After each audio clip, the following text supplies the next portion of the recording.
This is the camp phase. Battle of Richmond, legendary difficulty.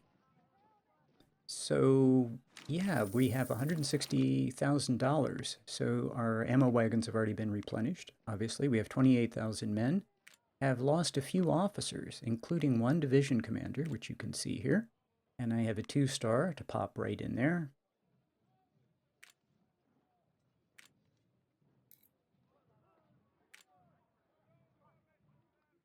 I want to talk about a couple things that we're going to do. You know, I have tons of weapons and plenty of men to replace my losses, and but I'm not going to be able to replace everything. So one of the things I'm going to have to do is move officers around a little bit.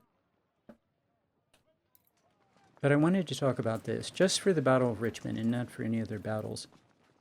What I did was, if you give units a perk right before a battle, and it gets XP during the battle, that perk will become active. If a unit gets a perk during the battle and you select it and you give it a perk in camp, I don't think it becomes active. So you can look at, for example, artillery, and it'll say, okay, you can select a perk, and you select a perk. I don't think it's active in the battle because at the end of the battle, you have to reselect that same perk. So what I did was I took Grant and I put him in units that were close and gave units a perk before the Battle of Richmond. So during the Battle of Richmond, a lot of them, that perk is going to become active. They took some losses, and all they maybe need is a good officer. So what I'm doing is I'm looking, and I do a lot of this off camera, but I'm showing you how I go through the thought process right now of who gets vets, who gets raw recruits, who can get the next perk. And some of these guys, I mean, you can't see it. They came into the battle with one perk or no perk, and then in camp right now, that perk that I gave them that was hidden before is now active. So a lot of my units have gained a perk in the first day of battle.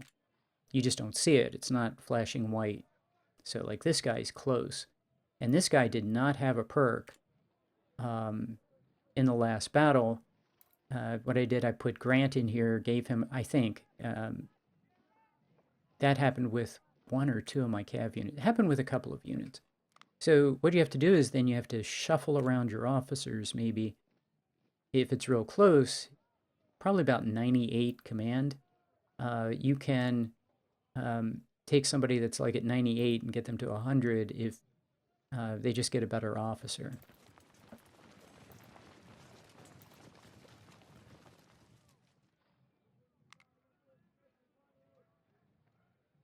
Yeah, that guy's, he's not going to make it. I mean, unless I go out and find a really good general for him and really, that might be worth it. So there's a really good 2-star, and he does make it. So there's a perfect example. I look around for guys who are close. I gave them a perk by putting, you know, a full 3-star, 100 command line officer in that unit, gave them a perk, and then in the battle, I check, you know, these guys. Actually, I check off camera, I check everyone. And then by moving around officers, maybe a couple of units can squeeze out a couple more perks. Is it really worth it? Well, if you want to invest the time, in this case, I'm going to have an army of almost 120,000, I think 115,000, something like that, because I'm going to be able to replace most of these losses. And then do I really need all of that for facing the tiny force that's going to be in Richmond in the second day? And the reality is if you have had a really good battle, a really good campaign up to Richmond, you're going to be pretty overwhelming. But Richmond is kind of a payoff for if you have a really good campaign, then it's easy, and if you haven't had a really good campaign, then it's going to be hard. Still winnable, but hard. So what I'm seeing right now is I have overwhelming power. The enemy is overwhelmingly weak because this has been a really good campaign. It's been a lot of fun too. So yeah, it turns out Like, I'm going to take these guys up to 17. There's no reason to go to 1800, but I'm going to take everybody up pretty much as high as I can take them without losing a perk, and then there's no reason to have any money left over.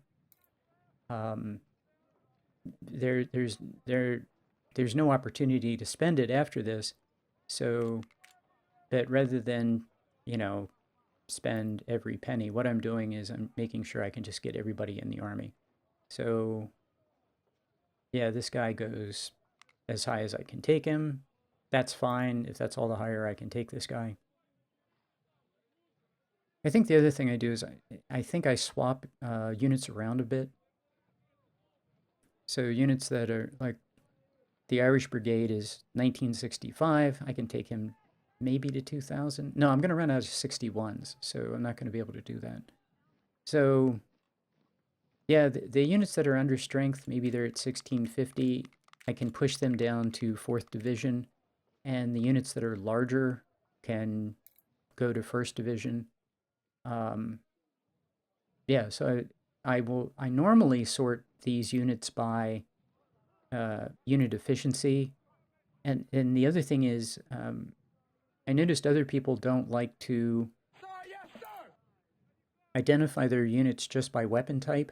Well, I give my best weapons to my best troops. So if I see 63 on a unit, I know that's one of my best units. It's not just because it has 63s, but I give 63s only to my best troops.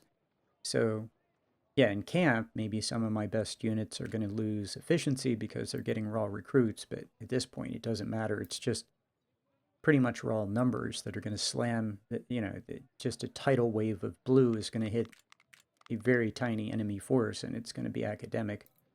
But yeah, as it turns out, I have plenty of weapons to take everybody to 1800, and that's kind of my target. Except I don't have enough 61s. 61s. I'm going to run out of 61s. But I have plenty of CS Richmonds and Harper's Ferries and way too many Enfields and 55s. So it also turns out that First Corps and Second Corps did the lion's share of the fighting. I don't think the units that have 55s and Enfields did a whole lot of the fighting or took a whole lot of losses. So I guess what I could do for next time is, maybe calculate it, since I know that my best units are going to do 80% of the fighting. Plan on them taking a lot of losses. So, in other words, fewer units with 61s, push the Harper's Ferries up, and make sure that I have, since I have so many Enfields and 55s, make sure that all of my one-star units have, for example, would have Enfields and 55s.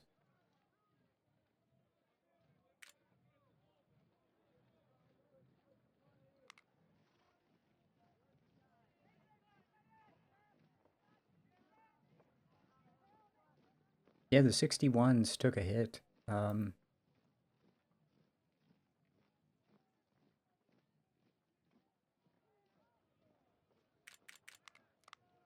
So before camp, I was thinking 1650 because it's the um, most effective unit size. 1650 would be good. Then I don't have to worry about detaching skirmishers. My units would be at the optimum size.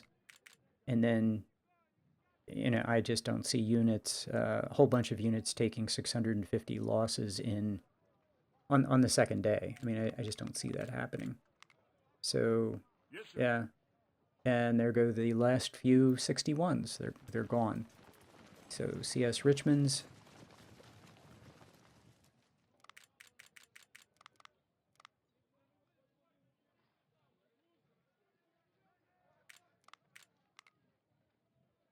Yeah, I can take what I'm going to do. I think I take everybody to 1750 was 1650 was kind of the ideal size, but I have so many weapons and so many men. I could see immediately I could go to 1750. So, yeah. And now I'm just kind of looking at how many men I have and how many weapons I have, and can I for free just pour them into the army? Yeah, CS Richmonds, yeah. Harper's Ferries. Yeah, these guys, they didn't take hardly any losses.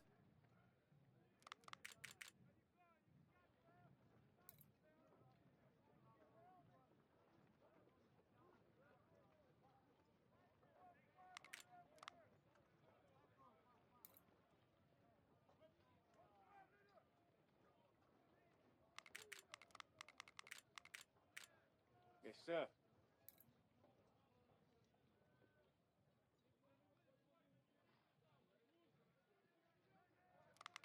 Yeah, pretty much I have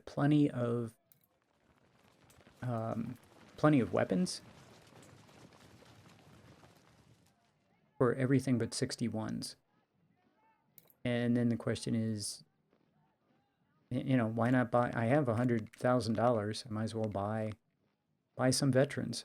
So yeah, why not?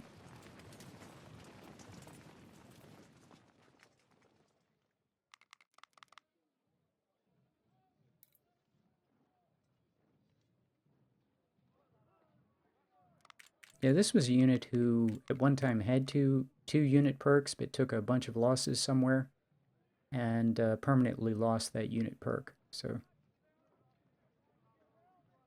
that happened to a couple of units. They just took really huge losses. As you know, I replaced almost all my losses in battle with raw recruits, but very few veterans, didn't need them.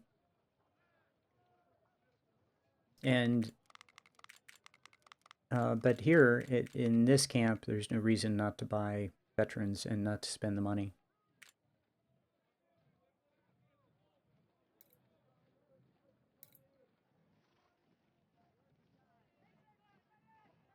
Yeah, and I think my raw recruits are now at they're at a higher Yes, sir. efficiency than normal.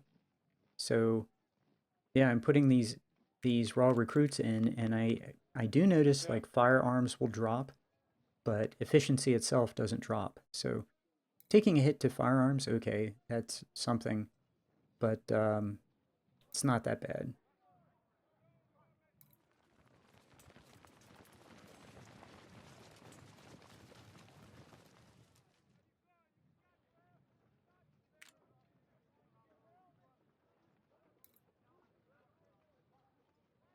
Now I'm taking a look around. I still have a bunch of 63s and CS Richmonds, and still have 100,000 in cash. And I'm thinking, yeah, why not? Why not just push these guys up? Um, so yeah, I was going to take him only to 1,800, but yeah, I can take him up to 2,000 for only $1,600. So why not? The only thing I can't push up the 61s. So everyone is headed toward 2,000.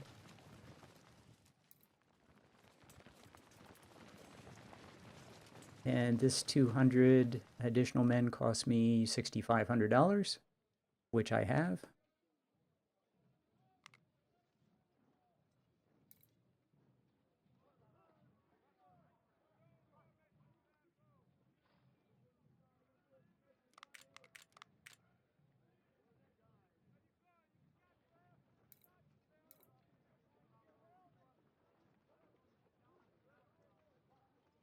So what I'm doing is pretty much everyone else I think is filled out. So I'm going to push up my best troops with veterans because everybody else is filled out. I'm not going to take anyone over 2,000. So there's $10,000. That's a really good unit. Just got a free 200 additional men. So yeah, in for Richmond, I have spent a fortune on vets. All the money that I saved up the entire campaign, I just poured into veterans here, and Yes, sir. it wasn't necessary. I didn't need to spend this money. I didn't need to make the units this big. So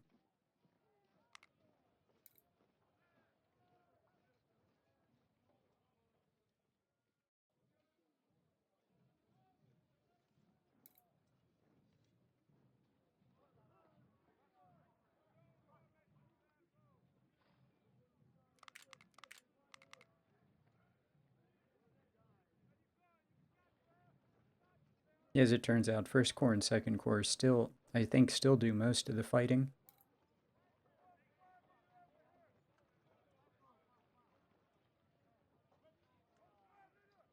Yeah, the Irish Brigade has done a really good job, but out of 61s, can't buff him up anymore. So second, third corps, third corps is all 2000s, fourth corps all 2000s, and then fifth corps is all 10-pound parrots and a bunch of rifle cav, and they do a fine job. The all those green, I built a entire division of 10-pound parrots, and they finally get to come in and do something, and they're kind of fun. They kind of come in at just the right point, and they're very useful. So I found a 55. I still have almost 7,000 55s in inventory. So yeah, all the Enfields and 55s easily went up to max size. And I still have $24,000. Okay, so we're up to 117,000. Yeah, I guess I replaced 12,000 losses. Yeah, 12,000 men put into the army, and we're at the enemy's at 29,000. And yeah, I'll see you for the last day of Richmond.